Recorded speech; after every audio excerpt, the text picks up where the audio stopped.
Howdy everyone, and welcome to the Iron Horse.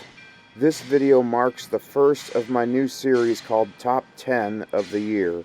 In this case, the year is 2023, in which I will go over the top 10 trains that were my favorites that I saw in 2023, which include hover trains, funicular railways, light commuter railways, and of course, steam locomotives, among other things. I will be starting at number 1 because rather than go from least favorite to favorite, I will simply be numbering them, as I really don't have much of a favorite and think these trains are all equally cool in their own ways. With that out of the way, let's get started. Number 1, the Caltrain system. The reason I'm including this commuter railroad is because I really have never gotten much of a chance to film Caltrain outside of looking at it outside the windows of the Coast Starlight whenever I pass the San Jose station. The 51-mile, 28-station system between San Jose and San Francisco is scheduled to be electrified later this year, retiring the old diesel fleet and replacing them with new Stadler-built electric train sets that can be seen to the left of this clip here. Hopefully I will be able to come up and see these new electric trains in action as soon as electrified service begins on the Caltrain network.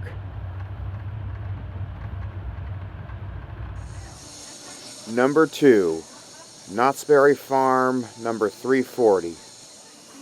This former Denver and Rio Grande Western locomotive number 340, built by Baldwin in 1881 and is a Consolidation 280 C19, has been operating at Knottsberry Farm since 1952.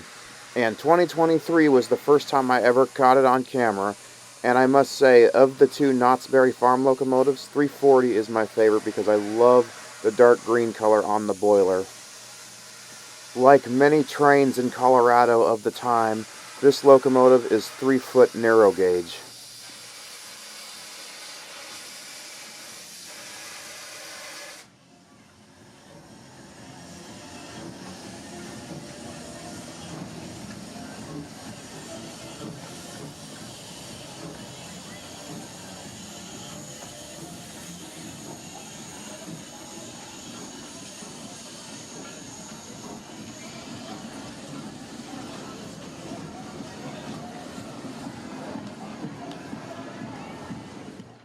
Number 3, the Union Pacific 9000, my favorite steam giant on display in Southern California.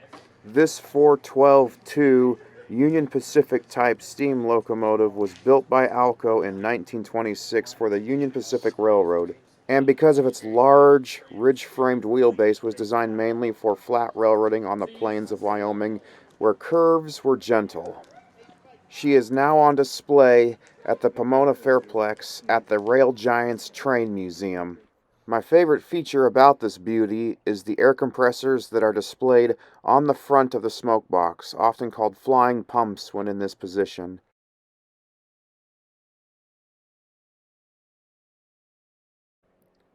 Number 4, Santa Fe 108. An FP45 diesel that was built in the 1960s by Electromotive Division and the last passenger locomotive for the Santa Fe before the formation of Amtrak. It now runs excursion trains at the Southern California Railway Museum in Paris, California. I even had the opportunity to ride in the cab of this beauty.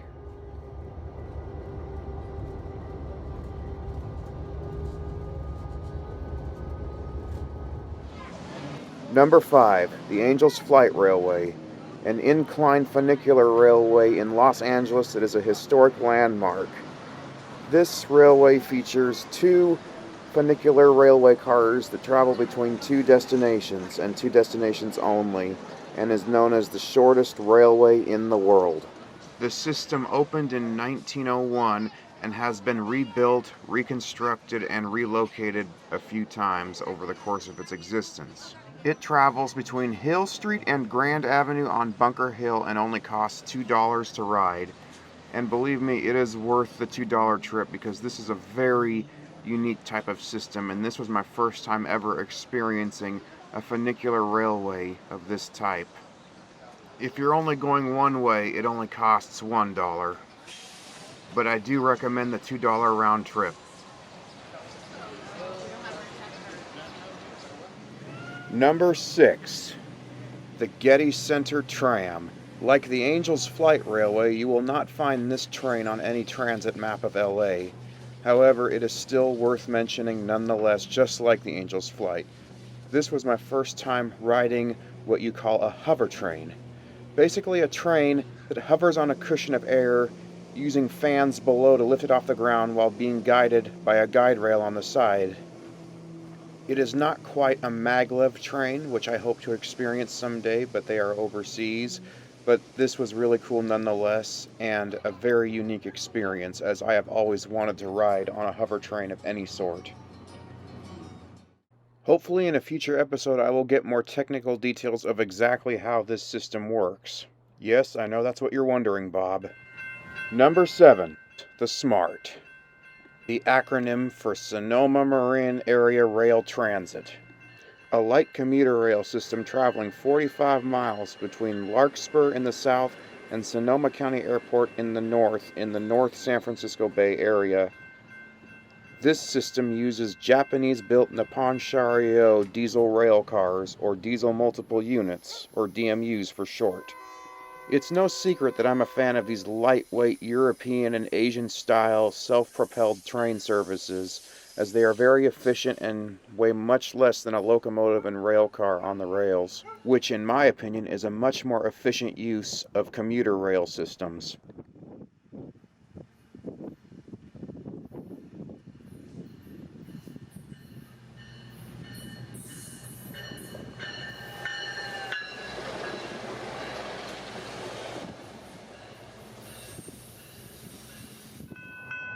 Number 8.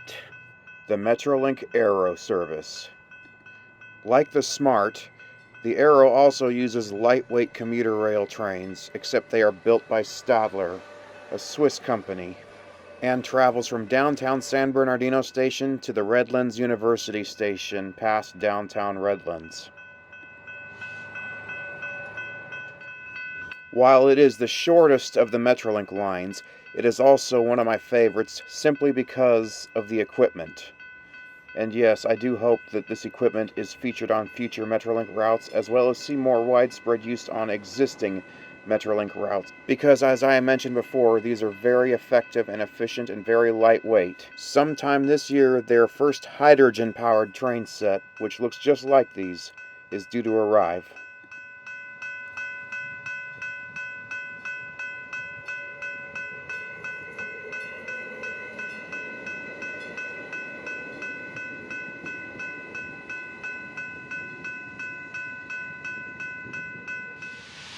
Number 9. Northern Pacific 924 at Snoqualmie, Washington. Built in 1899 by the Rogers Locomotive Works, this steam locomotive is well over 100 years old and is in fact going to be 125 years old this year. She now runs excursions out of the Northwest Railway Museum in Snoqualmie, Washington, and I even had the pleasure of being able to work on her a few times before moving to Southern California. 924 is an 060 steam locomotive and is one of very few examples of wood-burning locomotives left that are operable.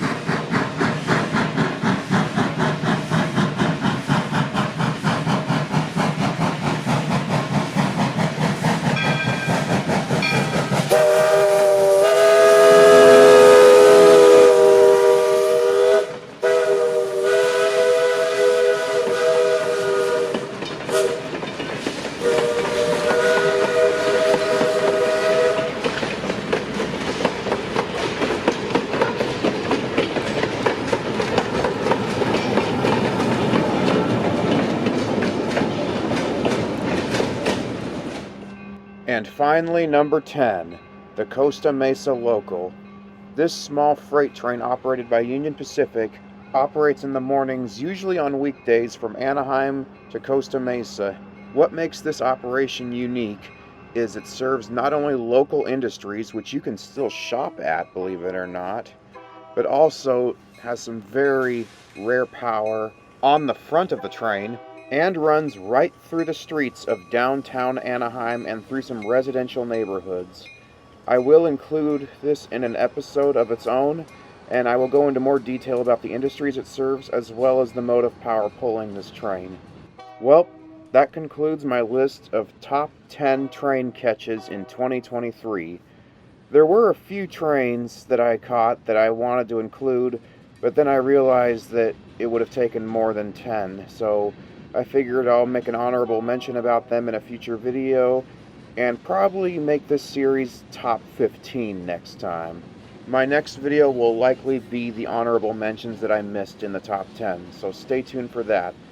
Until then, I am Iron Horse Fan, and I'll see you out on the high iron. Thanks for watching.